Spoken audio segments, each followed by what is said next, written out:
Magandang araw mga kabikir. Ang share ko sa inyo ngayon, ito namang isang klase ng choco bread.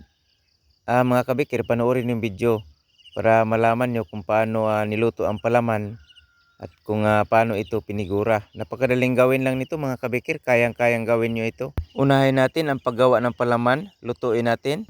Magpakulo tayo ng 1/2 cup sugar, 1 cup water, 1 tablespoon cocoa powder, kunting brown food coloring.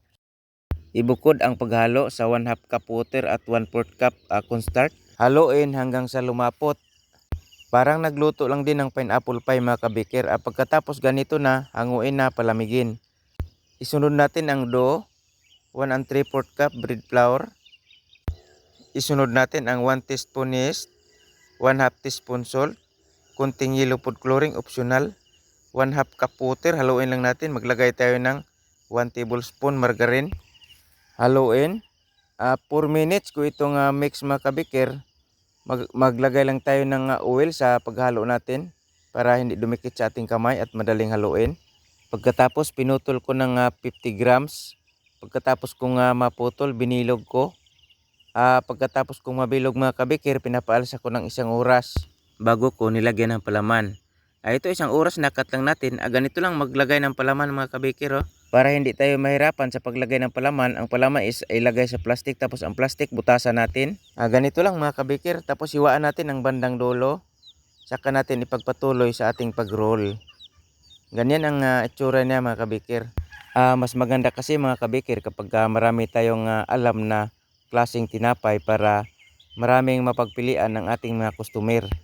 Pagkatapos kong mapurma lahat, pinapaalsa ko ng 1 oras bago ko niluto. Sa pagluto naman, banyahan muna ng itlog or gatas mga kabikir bago ipasok sa oven. Temperature 200. Naluto ito mga kabikir at 20 minutes.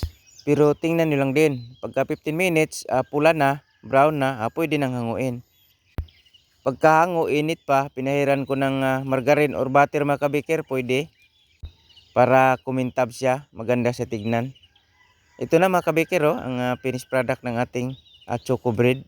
Subukan ito mga kabikir, masarap ito. Mga kabikir, sana gustuhan nyo ang recipe na isinare ko sa inyo ngayon. Ito nga simpleng choco bread. At mga kabikir, abangan nyo pang iba ko pa mga recipe. Napakarami pang i-share ko sa inyo mga kabikir na pwede nating lutuin sa kawali, sa oven at sa kaldero. Mga kabikir, maraming salamat sa lagi niyong panonood at sa pag-share sa aking mga video, mga followers, mga viewers. God bless ating lahat mga kabikir.